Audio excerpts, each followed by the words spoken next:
Assalamualaikum warahmatullahi wabarakatuh. Kami dari kelompok 2 akan mempresentasikan tentang analisis implementasi manajemen berbasis sekolah dalam pemberdayaan guru di bidang penyediaan sarana dan prasarana di sekolah. Kelompok kami terdiri dari Melda Tania, Nurul Anissa, Nurmilawati, Siti Wulan Yuliarti, Dava Janikta, dan Surya Ramadhani. Selanjutnya,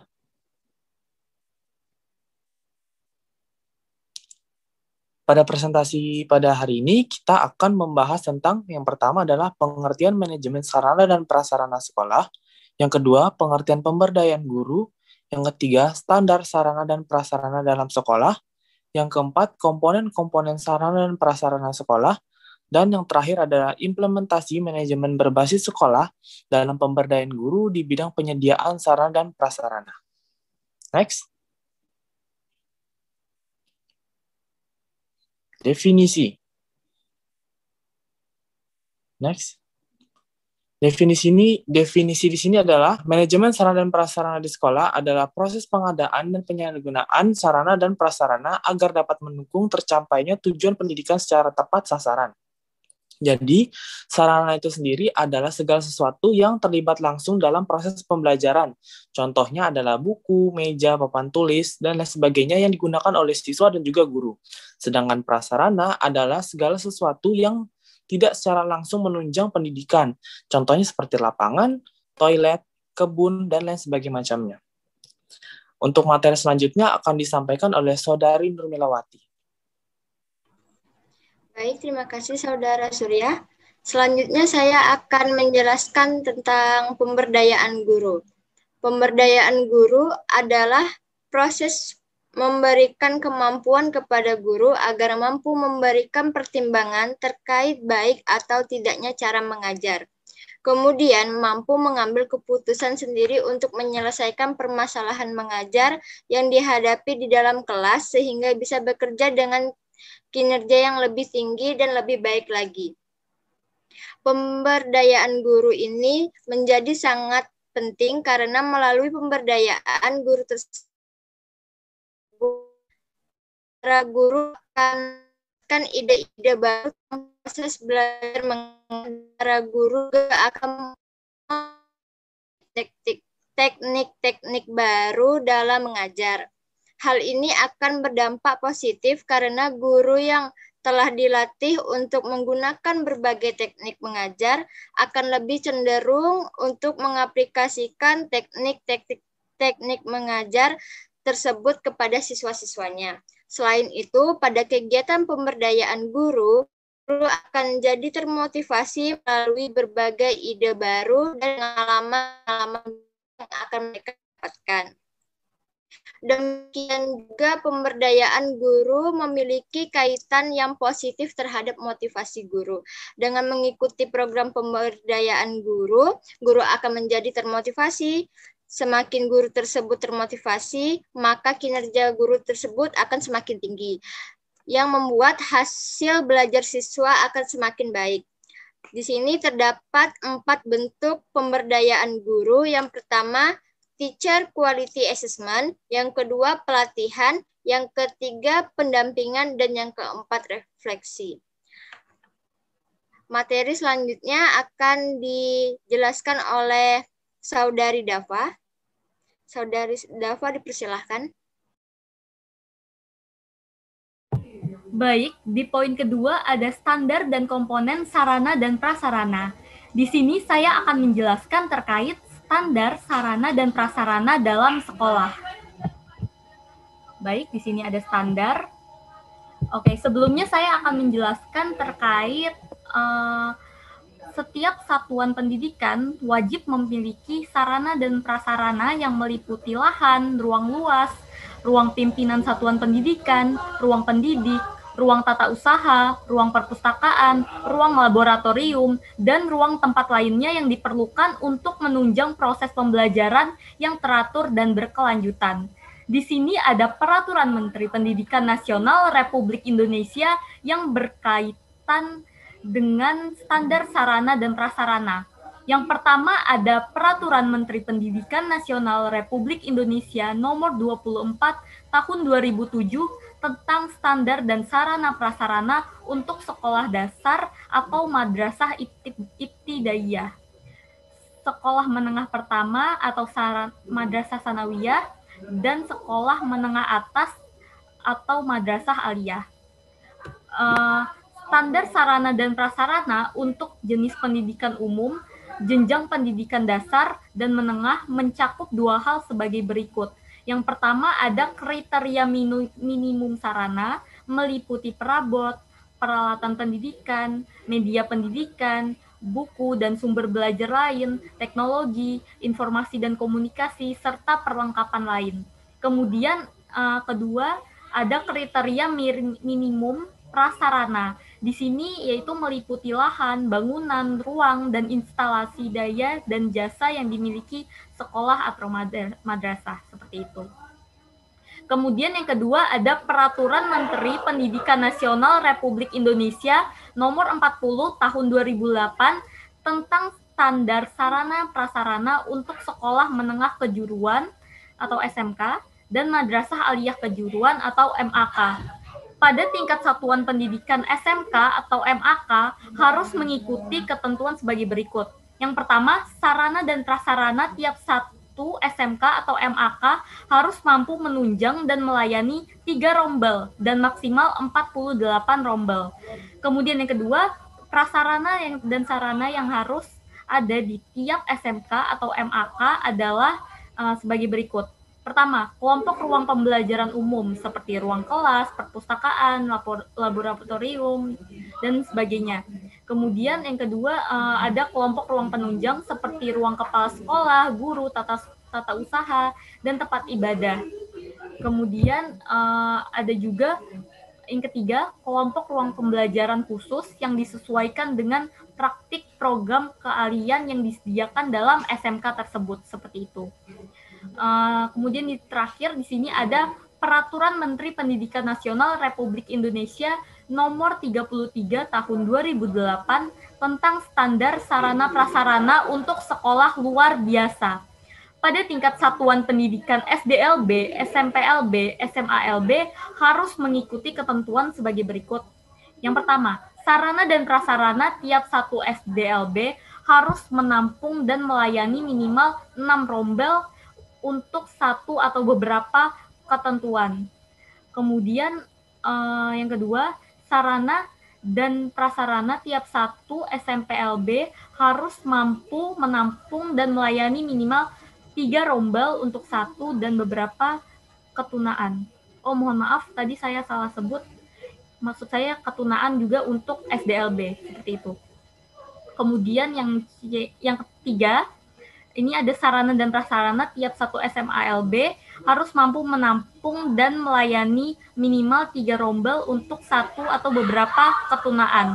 Kemudian keempat, satu kabupaten atau kota minimal ada satu SDLB dan satu SMPLB.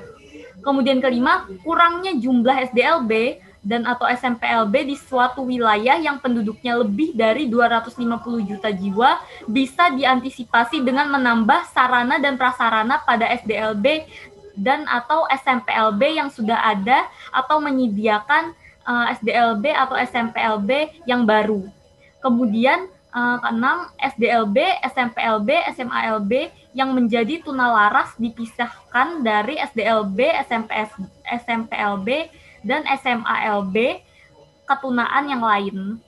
Kemudian yang terakhir di sini, prasarana yang harus ada di tiap satu SDLB, SMPLB, dan SMALB adalah sebagai berikut. Yang pertama harus ada ruang pembelajaran umum seperti ruang kelas dan perpustakaan. Kemudian juga harus ada ruang pembelajaran khusus seperti ruang bina diri, ruang bina persepsi bunyi dan irama, ruang bina wicara, ruang bina gerak, ruang bina pribadi, sosial, serta ruang keterampilan.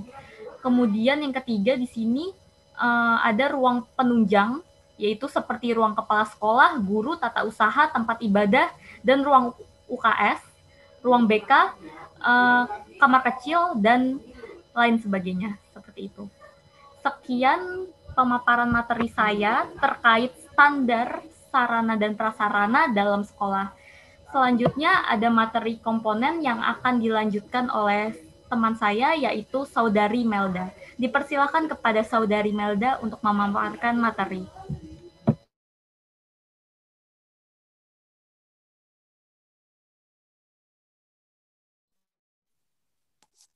Ya, baik. Terima kasih Saudari Dava.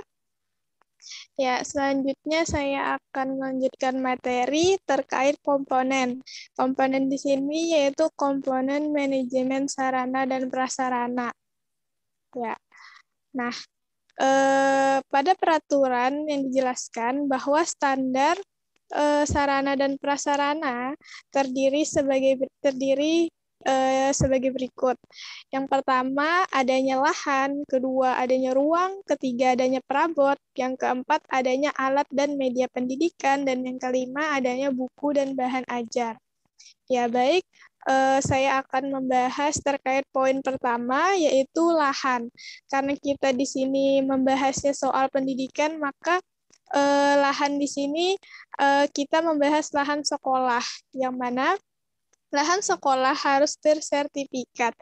Nah, jadi dapat dikatakan bahwa lahan yang diperlukan untuk mendirikan sekolah harus disertai dengan tanda bukti kepemilikan yang sah dan lengkap. Atau dapat dikatakan lahan tersebut harus bersertifikat. Nah, adapun jenis lahan tersebut harus memenuhi beberapa kriteria. Nah, kriterianya antara lain yang pertama yaitu lahan bangun, yang kedua yaitu lahan terbuka, dan yang ketiga lahan kegiatan praktek, dan yang keempat yaitu lahan pengembangan. Nah, terkait lahan yang pertama yaitu lahan terbangun. Lahan terbangun adalah lahan yang di atasnya berisi bangunan. Kemudian lahan terbuka adalah lahan yang belum ada bangunan di atasnya. Dan yang ketiga yaitu lahan kegiatan praktek. Lahan kegiatan praktek ini adalah lahan yang digunakan untuk pelaksanaan kegiatan praktek.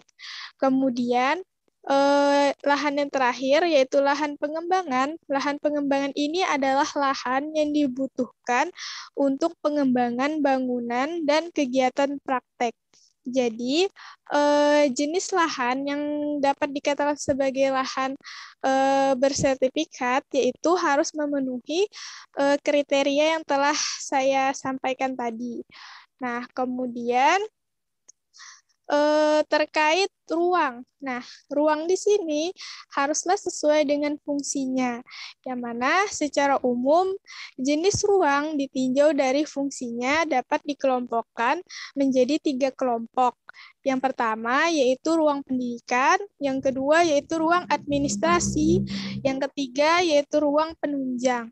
Nah, yang pertama untuk ruang pendidikan sendiri, jika ditinjau dari fungsinya, ruang pendidikan berfungsi untuk menampung proses kegiatan belajar mengajar baik teori maupun praktek.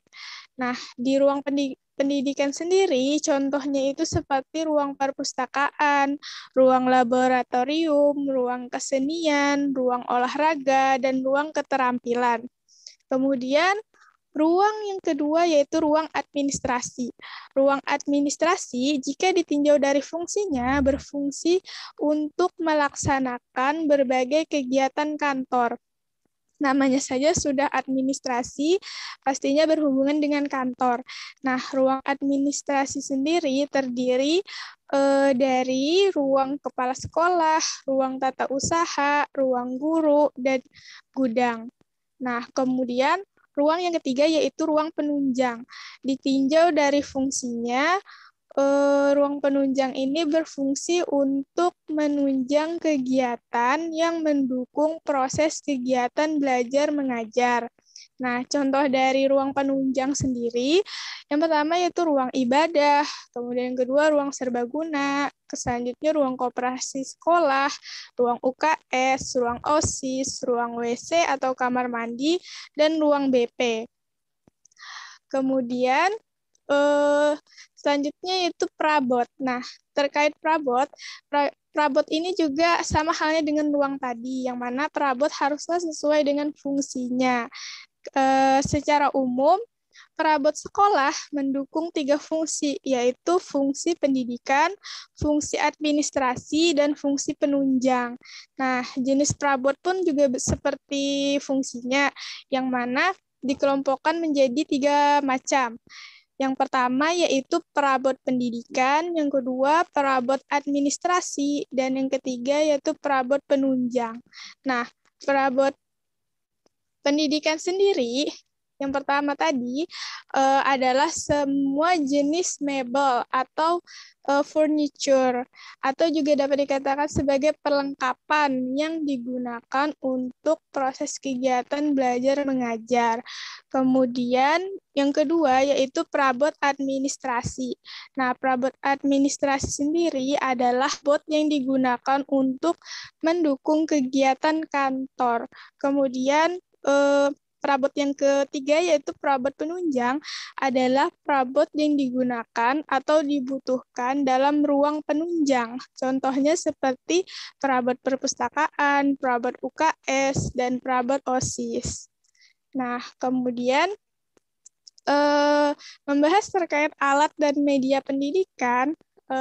Alat dan media pendidikan ini haruslah sesuai dengan keperluan pembelajaran, yang mana setiap mata pelajaran setidaknya sekurang-kurangnya memiliki satu jenis alat atau media pendidikan tadi, dan bisa dikatakan juga ini semacam seperti alat peraga praktek yang harus disesuaikan dengan keperluan pendidikan maupun pembelajaran.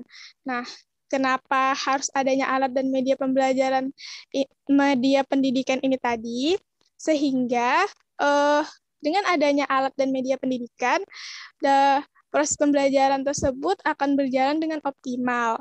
Nah, kemudian terkait membahas terkait buku dan bahan ajar, sama halnya dengan alat dan media pendidikan tadi, yang mana bahan ajar ini sangat penting ya, yang mana bahan ajar itu kan adalah sekumpulan bahan pelajaran yang digunakan dalam kegiatan proses belajar mengajar. Maka dapat dikatakan bahwa buku dan bahan ajar ini sangat penting dan sangat ya diperlukan, yang mana dengan adanya buku dan bahan ajar dapat mempermudah proses pembelajaran sehingga dapat berjalan dengan optimal. Ya, mungkin untuk komponen sekian. Untuk poin materi berikutnya akan dilanjutkan oleh Saudari Nurul Anissa.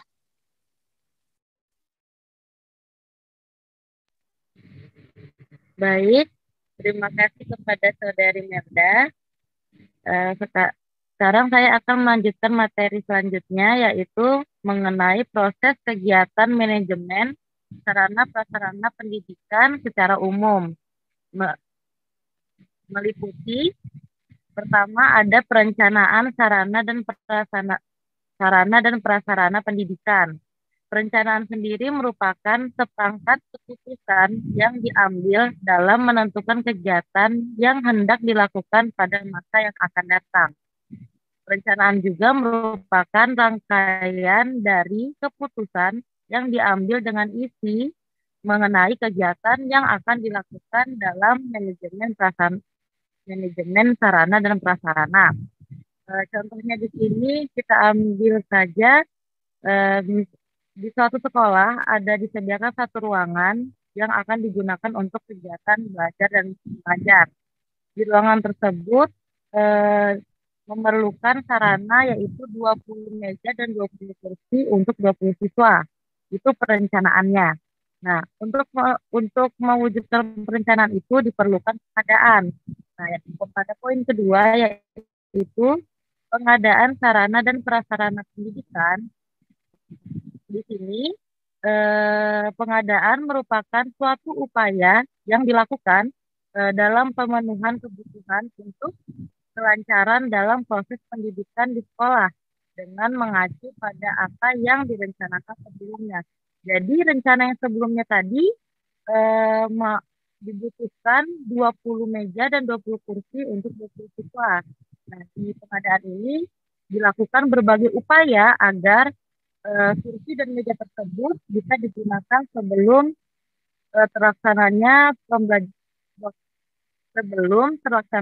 pembelajaran kegiatan pembelajaran.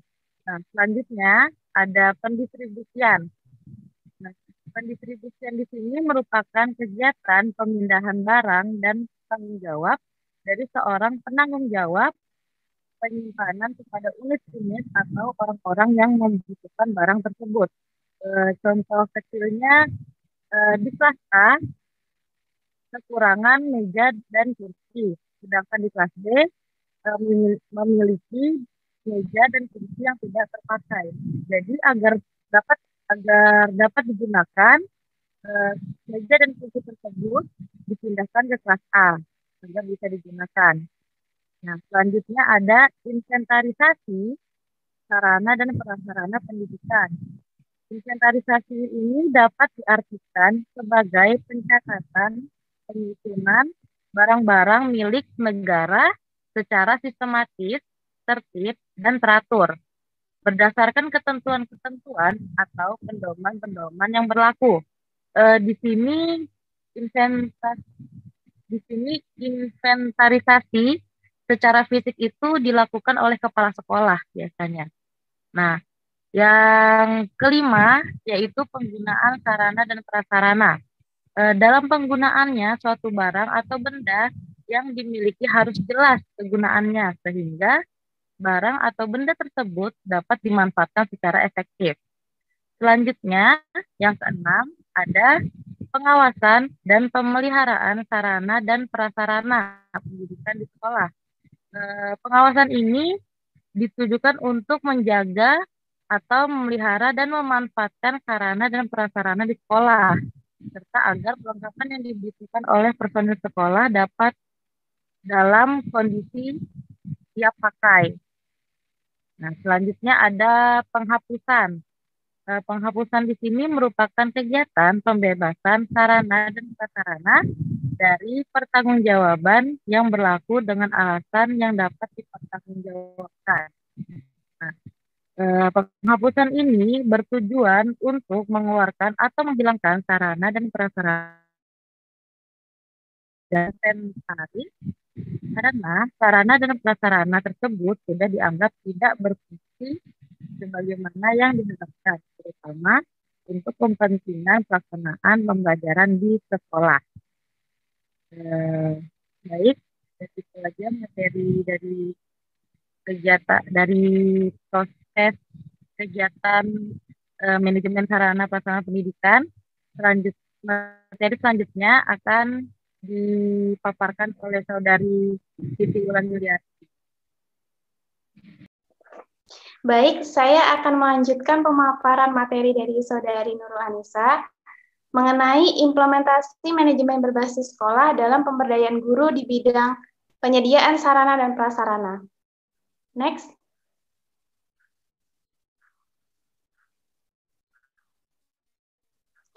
Jadi pada paragraf pertama di sini disebutkan bahwa sarana dan prasarana merupakan faktor pendukung dalam pelaksanaan dan pencapaian tujuan pendidikan. Dalam pengelolaan fasilitas, peralatan, dan perlengkapan, sudah seharusnya guru diberdayakan sehingga rasa kepemilikan dirasakan oleh guru. Jadi di sini kepala sekolah harus berusaha untuk menjadikan guru sebagai pengurus upaya-upaya pengembangan sekolah. Artinya, guru harus terlibat dalam pengembangan sekolah. Hal ini penting untuk menumbuhkan rasa kepemilikan pada guru terhadap sekolah tempatnya melaksanakan tugas.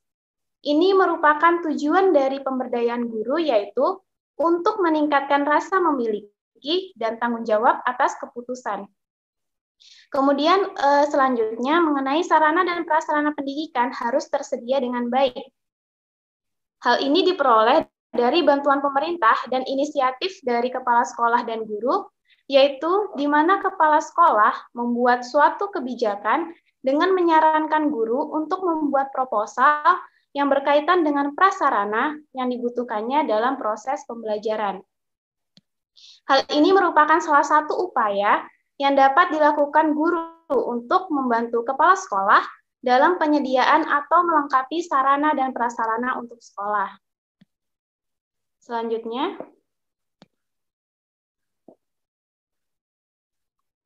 kemudian di sini ada disebutkan bahwa guru harus dilibatkan dalam pengelolaan sekolah. Hal ini dilakukan agar sesuai dengan implementasi manajemen berbasis sekolah yang dalam prinsipnya berpijak pada power sharing, yaitu bahwa pengelolaan pendidikan sepatutnya berlandaskan dengan keinginan saling mengisi, saling membantu, dan menerima serta berbagi kekuasaan dengan fungsi dan peran masing-masing. Contoh dari guru sebagai pelaksana kegiatan belajar lebih mengetahui sarana dan prasarana yang mendukung proses belajar mengajarnya, yaitu seperti pada pembelajaran matematika mengenai bangun ruang, media yang diperlukan guru yaitu sebuah penggaris panjang yang digunakan untuk menggambar di papan tulis. Kemudian selanjutnya,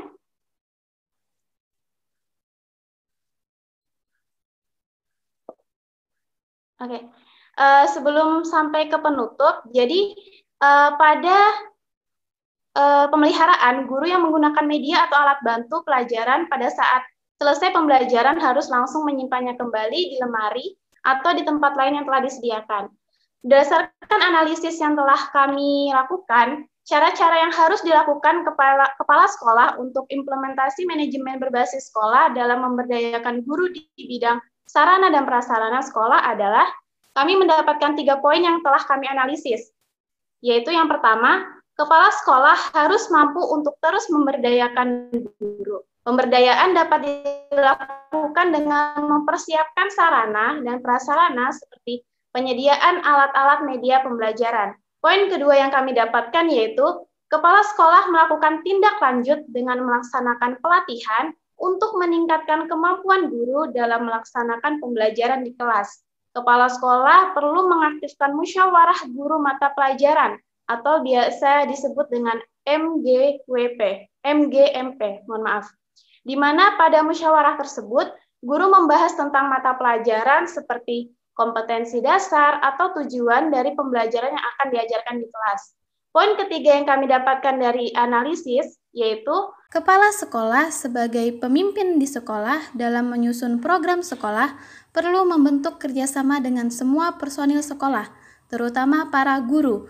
Guru-guru harus dapat diberdayakan dalam meningkatkan pencapaian program sekolah. Guru harus dilibatkan dalam kegiatan sarana dan prasarana seperti dalam perencanaan sarana dan prasarana, pengadaan sarana dan prasarana, penggunaan sarana dan prasarana, dan pemeliharaan sarana dan prasarana dalam sekolah. Baik, itu dia 3 poin yang dapat kami analisis dari implementasi manajemen berbasis sekolah dalam memberdayakan guru di bidang sarana dan prasarana. Sekian presentasi dari kami, kurang dan lebihnya kami mohon maaf. Wassalamualaikum warahmatullahi wabarakatuh.